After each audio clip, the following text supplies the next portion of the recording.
हर हर महादेव, जय शिव शंकर। सभी कथा प्रेमियों का कथा में स्वागत है। आशा है आप सभी अच्छे होंगे और कथा सुनने के लिए तैयार होंगे। आज की पावन कथा में हम जानेंगे यमराज तथा मार्कंडेय जी के द्वारा भगवान की स्तुति और पुरुषोत्तम अक्षेत्र की महिमा। एक एक शब्द से भगवान का पूजन हो रहा है, इस भावना से हम कथा सुनेंगे। एक समय की बात है, जैमिनी जी कहते हैं, मनुष्य जिनका नाम लेकर सब पापों से मुक्त हो जाता है, उन्हीं के दर्शन करने पर क्या मोक्ष दुर्लभ होगा। मन से भगवान विष्णु का चिंतन करते हुए यदि मनुष्य प्राण त्याग करता है तो वह भी मुक्ति को प्राप्त करता है। कथा कहती है, फिर जिसने साक्षात भगवान का दर्शन कर लिया हो वह फिर मुक्ति प्राप्त कैसे नहीं कर सकता। इसमें क्या आश्चर्य की बात है, क्या हैरानी की बात है। कथा कहती है, पुरुषोत्तम क्षेत्र की महिमा बड़ी अद्भुत है। वह अक्षेत्र अज्ञानियों को भी मुक्ति देने वाला है। फिर जो सदैव हमेशा शांत, वैराग्य और ज्ञान से युक्त है, ऐसे मनुष्यों के लिए तो कहना ही क्या। ऋषियों ने पूछा, मुने, नीलाचल पर भगवान विष्णु का दर्शन करके ब्रह्मा जी ने क्या किया। तब जैमिनी जी बोले, पुरुषोत्तम अक्षेत्र अत्यंत ही अद्भुत महात्म्य देखकर ब्रह्मा जी जब तक भगवान विष्णु का ध्यान करते रहे तब तक पितरों के स्वामी यमराज अपने अधिकार के संकुचित होने से व्याकुल होकर दीन मुख से नीलाचल पर्वत पर गए और वहां भगवान लक्ष्मीपति का दर्शन तथा उन्हें साष्टांग प्रणाम करके अपने अधिकार की दृढ़ता यानी पक्का करने के लिए भगवान जगन्नाथ की स्तुति करने लगे। बोले जगन्नाथ भगवान की जय। कथा कहती है, यमराज बोले, सृष्टि पालन संहार एकमात्र कारण देव देवेश्वर आपको नमस्कार है। सूत में मणियों की भांति आप में यह सदा जगत व्याप्त हो गूथा हुआ दिखता है। आपने ही इस विश्व को धारण किया है, आपने इसकी सृष्टि की है तथा आपने इसका पालन पोषण भी किया है। चंद्रमा और सूर्य आदि आपका ही रूप है। आप सदा सारे संसार को प्रकाशित करते हैं। आप इस विश्व के स्वामी और पूरे जगत की उत्पत्ति पैदा करने के कारण हैं। संसार के आवास स्थान जगत गुरु लोक साक्षी तथा आदि अंत से रहित हैं। आपको मैं प्रणाम करता हूँ। प्रभो, आप उत्तम करुणामयी जल से भरे हुए समुद्र हैं। आपको नमस्कार है। आपका वैभव पर और अपर एवं परमात्मा से अतीत है।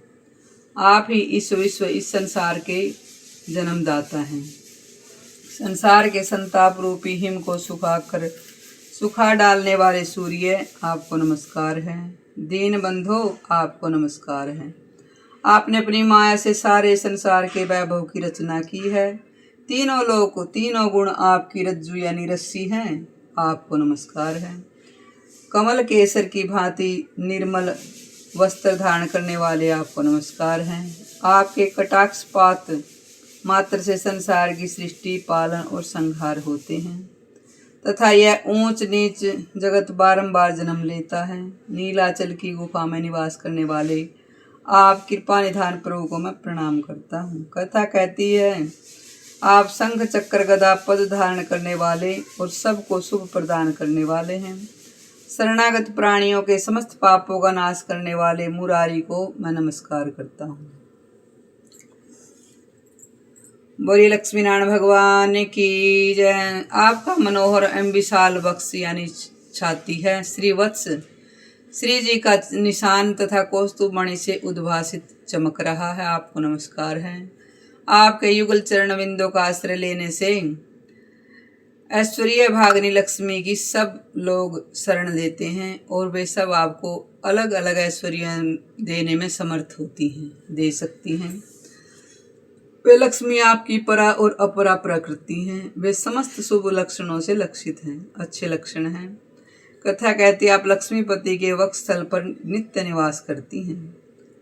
भगवान आपकी प्रिया उन लक्ष्मी जी को मैं प्रणाम करती हूँ। उस समय धर्मराज के इस प्रकार स्तुति करने पर परम संतोष को प्राप्त हुए भगवान लक्ष्मीपति ने अपने पास में बैठी हुई भगवती लक्ष्मी की ओर कटाक्ष पूर्वक नजरों से देखकर उनसे कुछ कहने के लिए इशारा किया।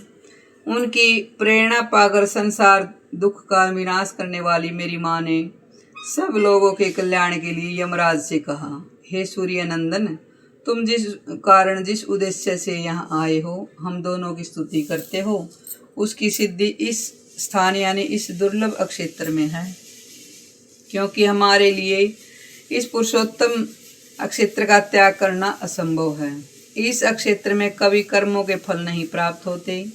यहाँ बसने वाले मनुष्य और पशु पक्षियों के पाप भी जल कर भस्म हो जाते हैं। इस स्थान में नीलेंद्र मणि के समान मनोहर श्याम विग्रहधारी साक्षात भगवान नारायण का दर्शन करके मनुष्य कर्म बंधन से मुक्त हो जाता है। अतः उसको छोड़कर अनंतर यानी अन्य कर्म भूमि में ही तुम्हारा अधिकार है। जो तुम्हारे भी पर पितामह है, वे ब्रह्मादि स्थान का महत्व जानकर भगवान गदाधारी की स्तुति करते हैं, मतलब स्तवन करते हैं। इसलिए जो प्राणी यहाँ निवास करते हैं वे तुम्हारे वश में जानने योग्य ही हैं। वैवशत यहाँ जीवन मुक्त मुमुक्षु निवास करते हैं। लक्ष्मी जी के इस प्रकार समझाने पर लज्जा से विनीत यानी श्रम से विनीत हो यमराज ने कहा, सुरेश्वरी, आपने जो कुछ यहाँ कहा है यह कहा है कि इस अक्षेत्र में भगवान विष्णु के सानिध्य से मोक्ष देने वाला है, सो ठीक ही कहा है। भगवान ईश्वर की इच्छा निरंकुश यानी प्रतिबंध रहित है। ईश्वर की इच्छा पर कोई भी अंकुश यानी लगाम नहीं लगा सकता। जो विष्णु अनंतर किसी को बंधन देते हैं वही यहाँ पर मोक्ष प्रदान करते हैं। कथा कहती है, माता मेरे तथा स्वर्ग नरक के वे सभी सृष्टा हैं, अतः यदि उनकी इच्छा से यहाँ मरे हुए लोगों की मोक्ष प्राप्त होता है तो इस स्थान, इस अक्षेत्र का प्रमाण और यहाँ निवास करने वाले का फल आदि सब बातें मुझे खोल कर बताइए। तब मेरी माँ लक्ष्मी ने कहा, रविनंदन, यानी आप सूर्य के पुत्र हैं यमराज, तो इसलिए उसको रविनंदन कहकर संबोधित करते हैं। जब समस्त रात्र जगत नष्ट होकर प्रलय काल के समुद्र में डूब चुका था, उस समय सारा 7 कल्पों तक जीवित रहने वाले मार्कंडेय मुनि भी कहीं ठहरने के लिए स्थान न पाकर बहुत चिंता में डूब गए। उन्हें कहीं भी शांति नहीं मिलती थी। जल के समुद्र में इधर उधर बहते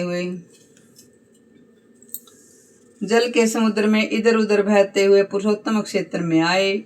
यहाँ उन्होंने अक्षयवट को देखा और एक बालक का वचन अपने कानों से सुना, मार्कंडेय, शोक न करो, मेरे पास आकर अपने अनुपम दुख को छोड़ दो। कथा कहती है, विचित्र वचन जिसके सुनाई देने की कोई आशा भी नहीं थी। सुनकर मार्कंडेय मुनि को बड़ा हर्ष हुआ, बड़ा आश्चर्य हुआ, बड़ी हैरानी हुई। वे सोचने लगे, इस महाभयानक एक कारण के जल में यह अक्षेत्र नौका की भांति दिखाई देता है।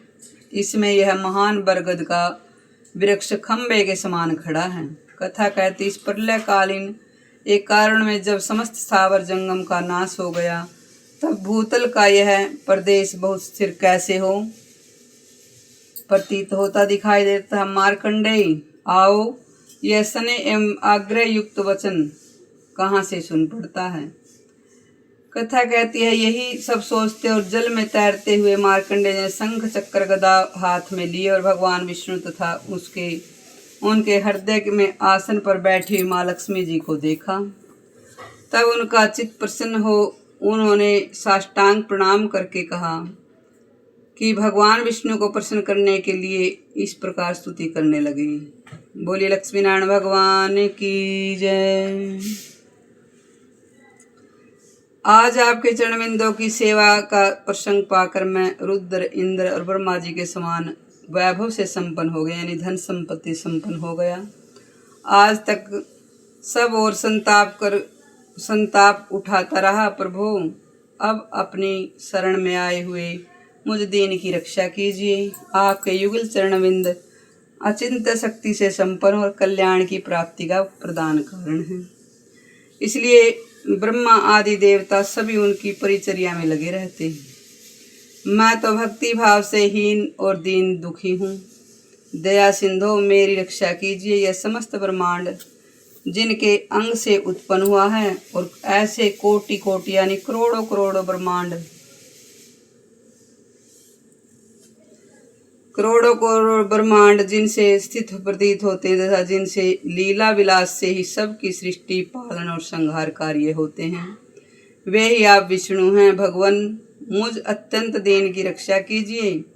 जैसे एक ही सोने के कड़े, कुंडल आदि बनकर भेद से प्रतीत होता है, अलग अलग दिखते हैं, अथवा जिस प्रकार आकाश में एक ही सूर्य के आधार से विषमता, अलग अलग भावना दिखती है, होने वाली जल राशि में प्रतिबिंब यानी शीशे की तरह होकर अनेक रूपों में दिखता है, उसी प्रकार आप एकमात्र निर्गुण परमात्मा ही अलग अलग शरीरों में प्रवेश होकर दिखते हैं।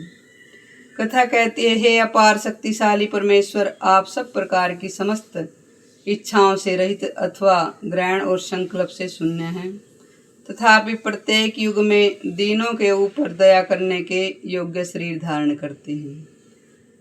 जगदीश्वर, पूर्व काल में अनात्मा पदार्थों में चित्त आसक्त होने के कारण मैंने आपके चरण बिंदों का सेवन नहीं किया, इसीलिए भगवद विमुख कर्म से मुझे भयंकर परिणाम भोगना पड़ा। कथा में शिक्षा दे रहे कि भगवान से विमुख होकर हमें बड़े कष्ट सहने पड़ते हैं।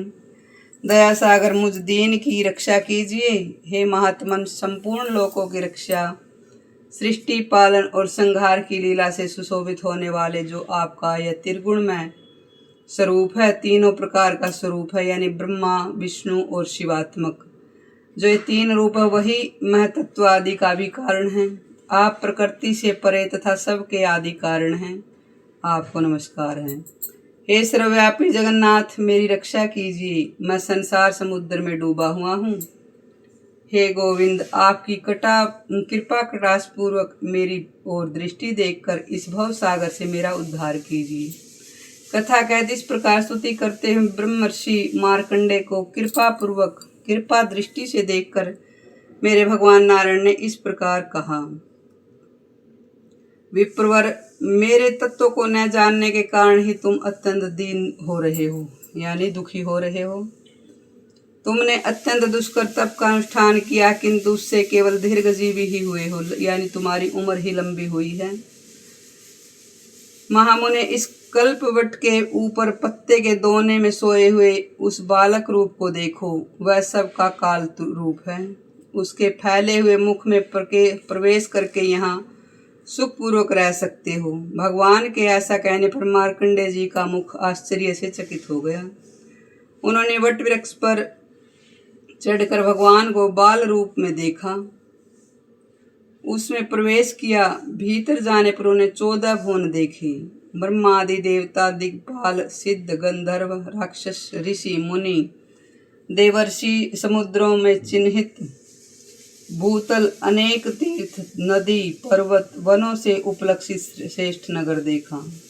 सातों पाताल और सहस्त्रों नाग कन्याएं देखी। हजारों फणों से सुशोभित संपूर्ण जगत का भार धारण करने वाले शेषनाग का दर्शन किया। ब्रह्मांड के मध्य में ब्रह्मा जी ने जो कुछ सृष्टि की वह सब अवलोकन किया। कथा कहती, इधर उधर घूमने पर भी कहीं उस बालक का उदर का अंत नहीं मिला। तब पुनः कंठ मार्ग से बाहर निकलकर उन्होंने मेरे साथ पुरुषोत्तम भगवान विष्णु का दर्शन किया। कथा कहती है, भगवान बोले, यह विचित्र क्षेत्र मेरा सनातन धाम है, ऐसा समझो।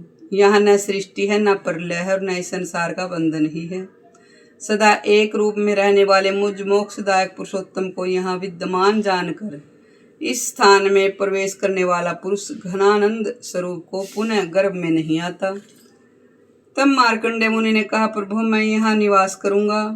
पुरुषोत्तम, मुझ पर कृपा कीजिए। श्री भगवान ने कहा, ब्रह्मर्षि, इस मोक्षदायक अक्षेत्र में मैं प्रलय की समाप्ति पर्यंत तक रहूँगा। जब तक ये सृष्टि खत्म ना हो जाए तब तक मैं निवास करूँगा।